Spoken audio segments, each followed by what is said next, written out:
아멘.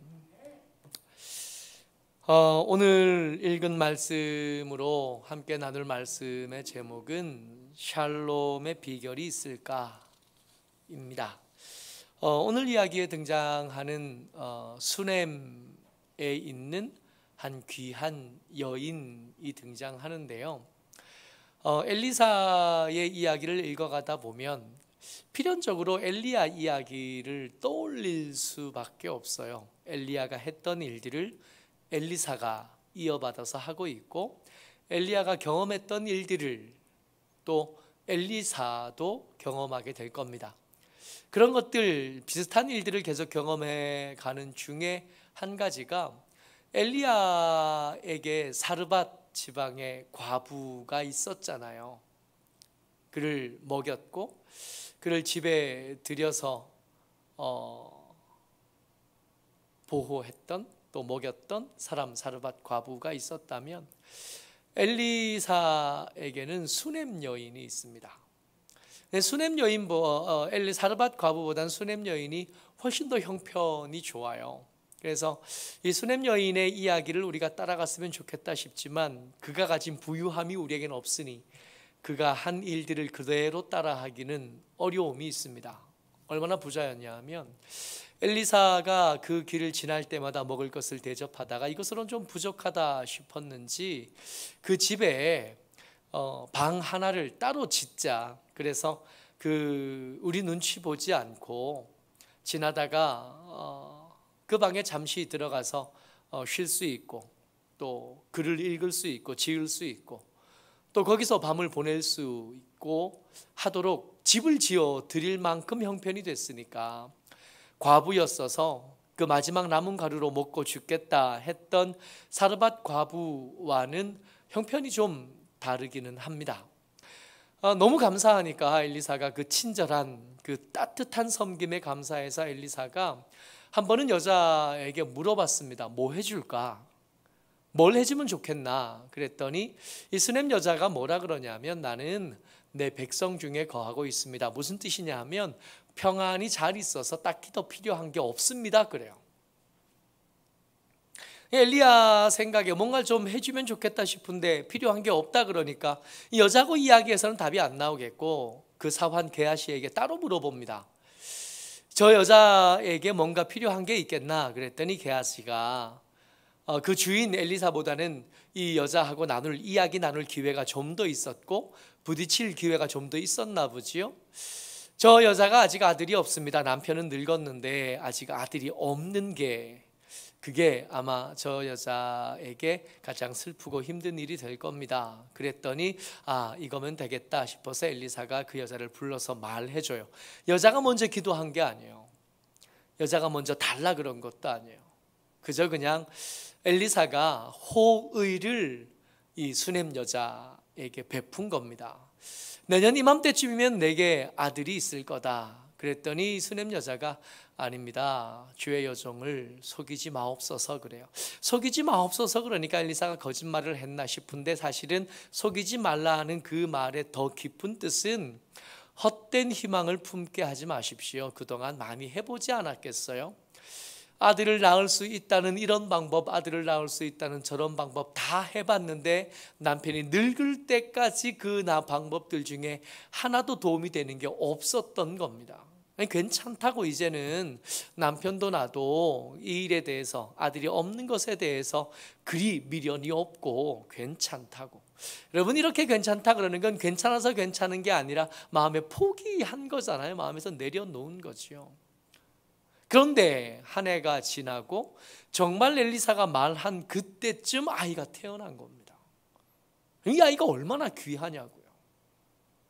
이 아이를 바라보면서 여자는 그동안 내가 믿음을 지켰던 것이 참 감사하고, 그동안 쉽지 않았는데 하나님의 사람을 섬기는 일, 그 사람을 위해서 좀 힘들여서 그 사람이 거쳐야 할 것을 만든 일이 얼마나 보람 있고 얼마나 즐겁고 얼마나 감사했을까요? 이 아이를 볼 때마다 그 믿음이 더 단단해지고, 아이를 볼 때마다 새로운 다짐들이 그 속에서 더 든든해졌을 겁니다. 그런데 어느 날 그 아들이 죽은 거예요.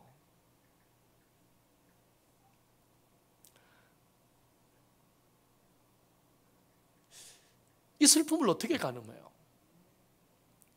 이 슬픔을 어떻게 가늠할 수 있습니까? 이 아이의 장례식에 가서, 이런 장례식에 가서 기도합시다 그러면 기도가 되나요? 무슨 말을 하겠냐? 정말로 세상이 다 무너진 것 같고, 차라리 이 아이가 태어나지 않았으면 경험하지 않았어도 될 슬픔, 내가 달라고 한 것도 아니고 그런 아이가 죽은 겁니다. 근데 이 아이가 죽었는데 갑자기 죽었거든요. 아침에 추수하는 아버지에게 갔다가 아버지 머리가 아파요. 그래서 어머니에게 데려다 주라 그랬는데 아침에 나갔던 아이가 엄마에게 돌아와서 머리 아프다 그러고 돌아와가지고는 점심때 정오에 죽었으니까 갑자기 기대도 하지 않던 아이가 생겼는데 준비할 새도 없이 그냥 순식간에 죽은 거예요. 한나절 만에 죽은 겁니다. 이렇게 죽었는데 이 세상이 다 무너진 것 같을 그때의 이 여자가 반응이 심상치 않아요. 말씀 같이 읽어봅니다. 오늘 읽었던 말씀 그 뒤에 쪽 말씀인데요, 21절과 22절입니다. 같이요, 시작. 그의 어머니가 올라가서 아들을 하나님의 사람의 침상 위에 두고 문을 닫고 나와 그 남편을 불러 이르되 청하건대 사환 한 명과 나귀 한 마리를 내게로 보내소서. 내가 하나님의 사람에게 달려갔다가 돌아오리이다. 아멘. 울고 있어야 되는 거 아니에요? 하나님 도무지 제게 왜 이러십니까? 하고 따질 법하고, 왜 제게 이런 일이 일어나야 됩니까? 내가 달라고 한 아들도 아니고 내가 기도했던 아들도 아닌데 굳이 줘서 이 당하지 않아도 될 슬픔을 당하게 하시는 이유가 뭡니까? 할 법도 한데 이 여자가 그렇게 하지 않아요. 심지어 그 남편에게도 말하지 않습니다. 아무에게도 알리지 않고 엘리사를 위해서 지어드렸던 그 방, 그 침상 위에 아이를 눕혀놓고 문을 닫아요. 아무도 들어가지 못하게 합니다. 그리고 내려가서 남편에게 사람을 보내서 나귀 한 마리, 그리고 나귀를 끌고 가줄 사람 한 명, 사환 한 명을 보내주십시오. 그런 겁니다. 이 범상치 않은 이 여자를 통해서 우리는 뭘 배울 거냐 하면, 어떻게 하면 우리가 삶에서 평안함, 이 샬롬을 유지할 수 있을 것인가를 배우려고 합니다. 그래서 오늘 설교의 제목은 샬롬의 비결이 있겠나. 삶에 살아가다 보면 때때로 뜻하지 않는 슬픔을 당합니다. 때때로 슬픔을 당하고 감당할 수 없는 어려움들을 우리가 때때마다 당해요.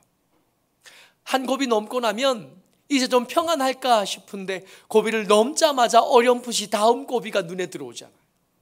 지금도 잊혀지지 않는 게, 제가 고등학교 1학년 때 친구 할머니 집에 놀러를 갔어요. 친구 할머니 집이 울릉도에 있었거든요. 근데 울릉도 간다 그러니까 이 할머니 집에 가려고 한 일주일 머물 거니까 그냥 가긴 뭐하고 부모님들이 뭘 좀 사가지고 가야 될 때 뭘 사가는 게 좋겠나 하고 어른들한테 여쭤봤더니 울릉도에 과일이 귀하대요. 과일이 귀하니까 과일 좀 사가지고 가면 좋겠다. 한여름이었어요. 여름방학 때. 그러니까 여름방학 때 사가지고 갈 법한 과일들이요, 포도 한 상자 사고, 복숭아 한 상자 사고, 수박 큰 걸로, 제일 큰 걸로 한 상자를 하나를 산 거예요. 그리고 7시간 반을 포항에서 배 타고 울릉도 도동항에 도착을 합니다. 이게 저녁이 되니까 그날 바로 할머니 집까지 도착을 못하고 도동에서 택시를 타고 산을 하나, 이게 택시를 타면 택시인데 미터가 있는 택시 아니고요, 그냥 갤러퍼 같은 그런 택시예요. 타면 가요. 이 차를 타면, 그때는 도로가 다 없었기 때문에 타면 이게 도동에서 이게 언덕을 넘어가지고 저동, 도동의 반대편에 있는 항구에 내려줘요. 거기밖에 안 가. 그러니까 타면 거길 데려다줘.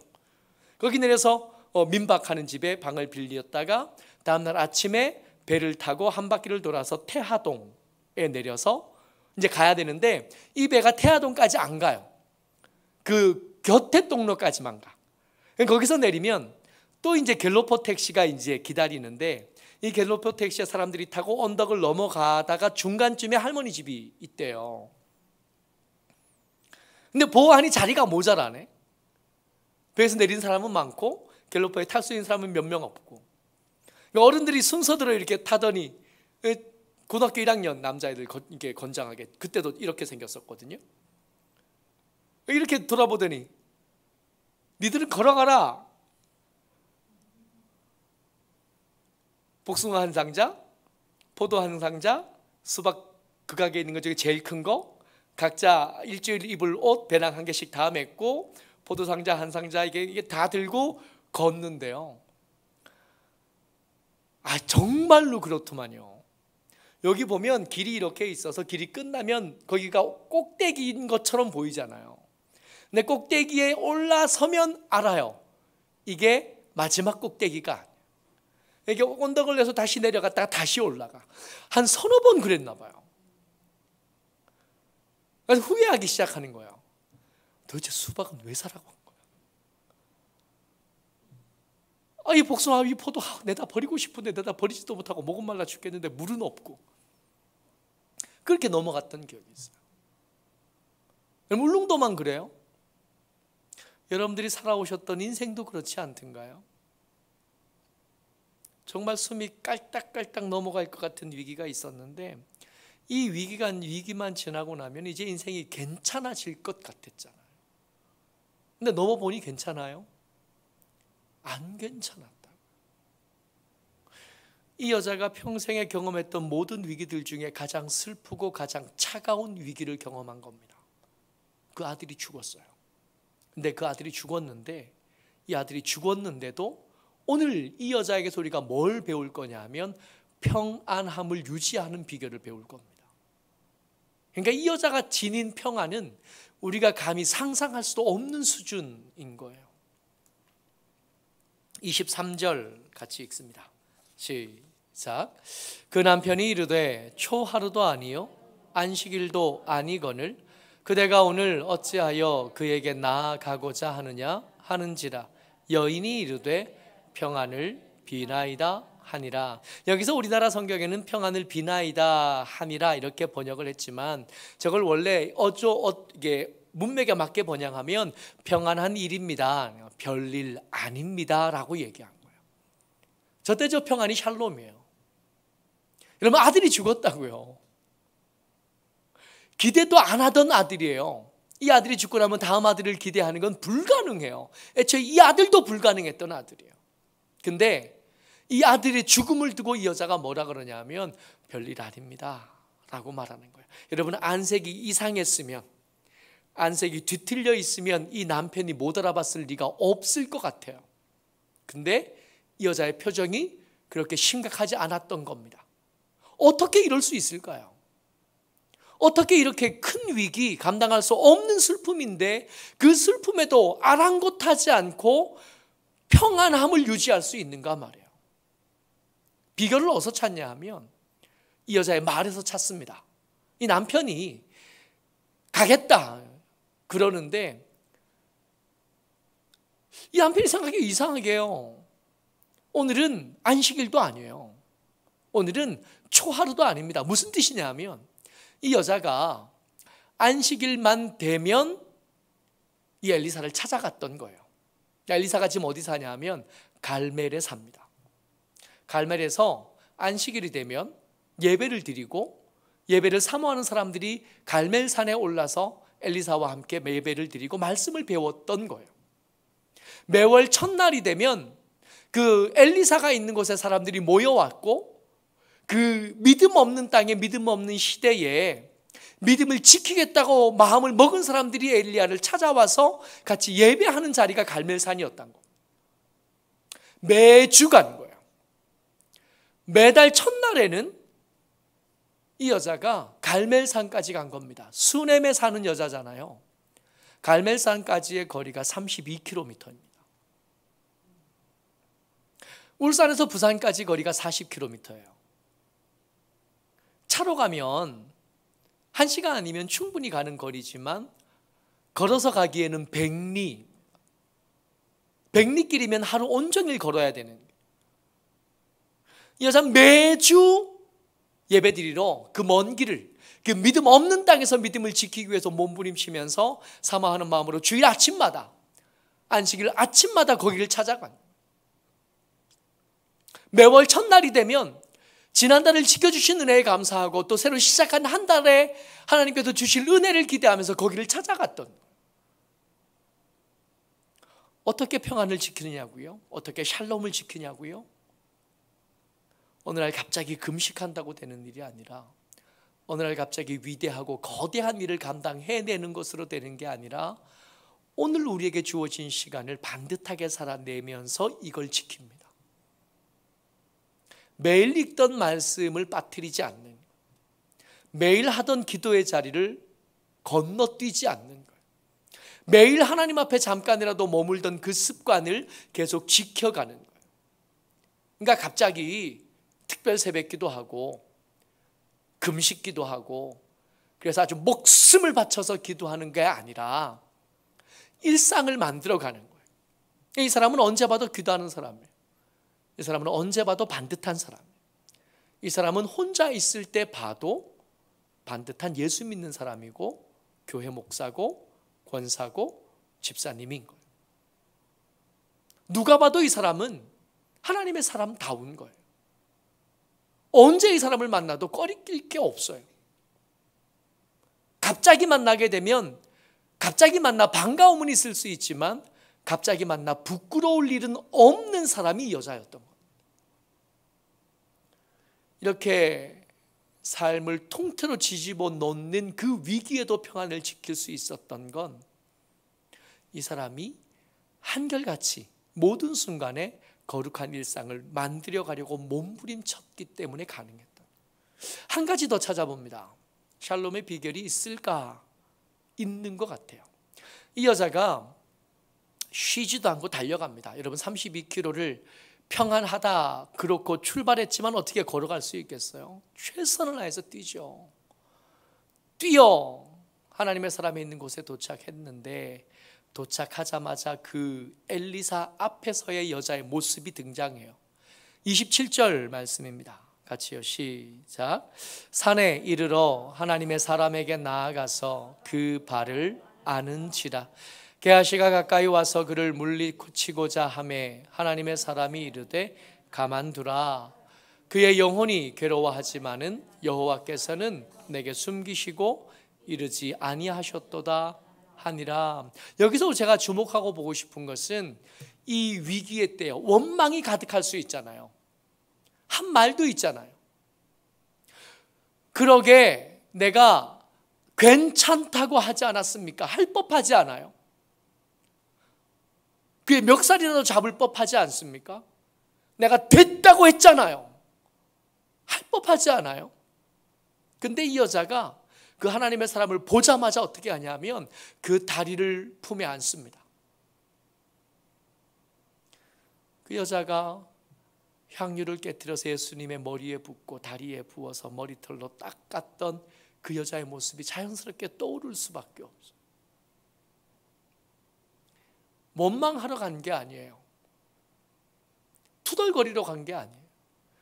드자비질을 하러 간 게 아니라 그 앞에 무릎 꿇어서 주의 은혜를 구하기 위해서 간 겁니다. 이 위기의 순간에도 그의 말이 거칠어지지 않아요. 이 위기의 순간에도 그의 말이 과격해지지 않습니다. 아이가 삽니다. 엘리사가 그의 눈에게, 그의 코에, 그의 입에 입을 맞추고 그 위에 엎드렸다가 일어서고 그 아이가 다녔을 법한 집을 이리저리 왔다 가다가 한 번 더 하니까 이 아이가 살아나요. 이 아이가 살았잖아요. 그러면 좀 전에 이 27절의 순간에는 가장 깊은 골짜기에 있었다면 살아난 아이를 본 순간에는 그야말로 제일 꼭대기에 있을 때 아니에요. 감정이 제일 꼭대기에 있을 때와 감정이 가장 밑바닥에 있을 때 이 여자의 모습이 한결같아요. 이게 대단합니다. 이 아이가 살아났어요. 그랬더니 이 여자가 어떻게 하냐면 37절 말씀이에요. 같이요, 시작. 여인이 들어가서 엘리사의 발 앞에서 땅에 엎드려 절하고 아들을 안고 나가니라. 여러분 이렇게 생각하고 이 말씀을 보니까 이 여자의 평소의 삶, 어떻게 그렇게 그 위기의 순간에도 샬롬을 유지할 수 있는지 눈치를 채겠는 거예요. 이 여자는 항상 어느 위치에 있냐면 낮은 곳에 있습니다.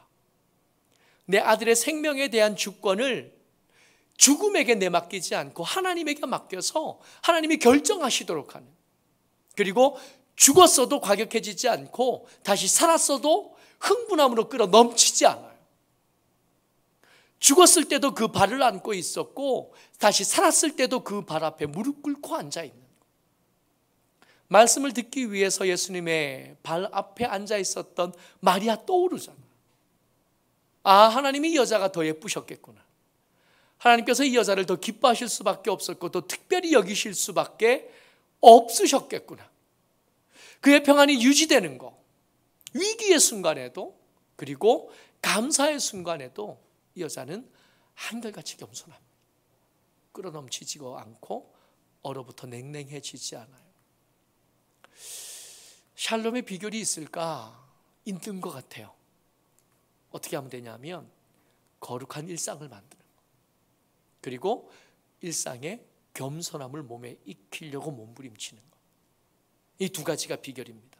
한 가지는 거룩함이고 한 가지는 겸손함인데, 어떨 때만 그러는 게 아니라 숨을 쉬고 살아가는 모든 순간에 그렇게 되기 위해서 몸부림치고, 그렇게 되기 위해서 애쓰고, 말을 절제하고 생각을 다스리고 삶을 단단하게 붙잡고 세우는 겁니다. 이게 이 여자가, 이 수넴 여인이 그 참담한 순간에도 함부로 말하지 않고 흔들리지 않고 평안을 말할 수 있었던 비결입니다. 어쩌록 여러분, 저희가 아직은 좀 미숙하지만 우리 아직 젊어서 그래요. 한 70대면, 한 80대면, 한 90대면, 그때도 만약 우리가 살아있다면 우리를 추억하는 우리의 아들, 우리의 손자녀들, 우리 증손자녀들이 할아버지를 기억할 때, 할머니를 기억할 때 우리 할아버지는 참 평안한 사람이라고, 환경하고 상관없이, 형편과 상관없이 하나님과 함께 계시면서 샬롬을 유지한, 그렇게 살아간 사람이었다고 여러분들과 저를 추억하게 되는 복된 사람 되시기를 주의 이름으로 축복합니다. 아멘.